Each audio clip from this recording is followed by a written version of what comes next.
महाराष्ट्र नवनिर्माण विद्यार्थी सेनेच्या 20व्या वर्धापन दिनाचा कार्यक्रम नुकताच पार पडला आणि नेहमीप्रमाणेच मनसे अध्यक्ष राज ठाकरे यांचं दमदार भाषण झालं आणि ते गाजलंही.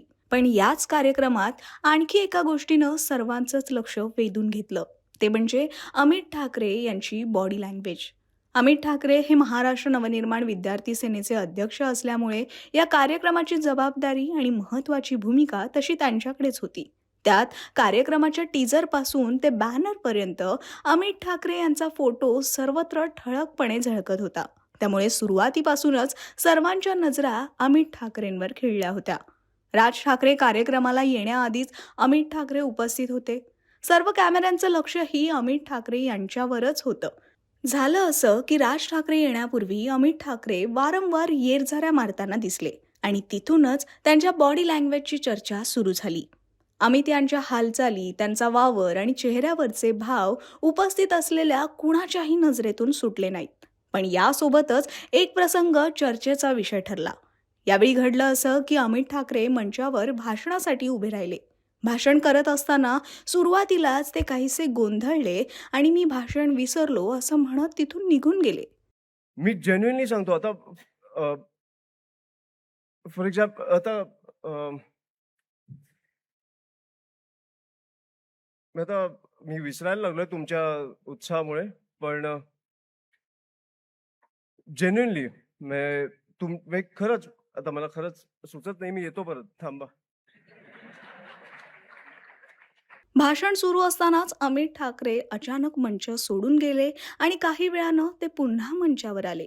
यावेळी त्यांनी आपलं भाषण पूर्ण केलं खरं, पण त्यांच्या देहबोलीनं मात्र सर्वांचंच लक्ष वेधलं. राजकारणात नेत्यांचं भाषण जसं महत्त्वाचं मानलं जातं, तसंच त्यांचा आत्मविश्वास आणि देहबोली या गोष्टींकडेही लक्ष दिलं जातं. विशेषतः अलीकडे नव्या पिढीच्या नेतृत्वाची जोरदार चर्चा असताना अमित ठाकरे यांच्या हालचालींमुळे अनेक प्रश्न उपस्थित झालेत. दुसरी महत्त्वाची गोष्ट म्हणजे ज्यांच्या आक्रमक भाषण शैलीचं, धारदार शब्दप्रयोगांचं आणि मुद्देसूद पण प्रभावी वक्तृत्वाचं कौतुक केलं जातं, त्या राज ठाकरे यांचे अमित हे चिरंजीव आहेत.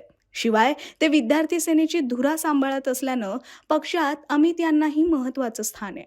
पण या कार्यक्रमातला त्यांचा वावर आणि भाषणामुळे ते अस्वस्थ होते का, अशा चर्चेनं जोर धरला. त्यातच मी राज ठाकरेंचा मुलगा नसतो तर राजकारणात आलो नसतो, असंही त्यांनी मोकळेपणाने सांगताना आपल्या सहकाऱ्यांमुळेच मी राजकारणात टिकलो असंही सांगून टाकलं.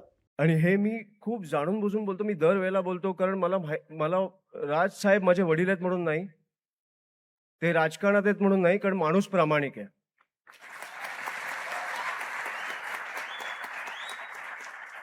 आणि मी हे पण छाती ठोकपणे सांगतो की तुमच्यासारखे सहकारी मला मिळाले नसते तर मी राजकारणात टिकलो नसतो.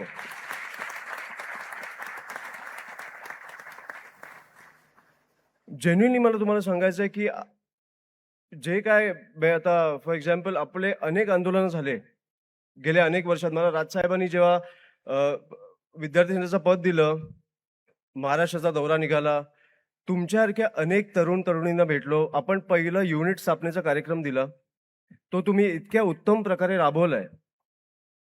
त्याच्यानंतर आपण आज इथपर्यंत आलो. मला माहित नाही मी तुमच्याशिवाय काय केलं असतं. दरम्यान या कार्यक्रमामुळे सुरुवात झालेल्या चर्चांना आता अमित ठाकरे कसं उत्तर देतात याकडे मनसैनिकांचंही लक्ष लागलंय. अशाच व्हिडिओ पाहण्यासाठी महाराष्ट्र टाइम्स ऑनलाईनच्या यूट्यूब चॅनलला सबस्क्राईब करा, फेसबुक पेजला लाईक आणि फॉलो करा.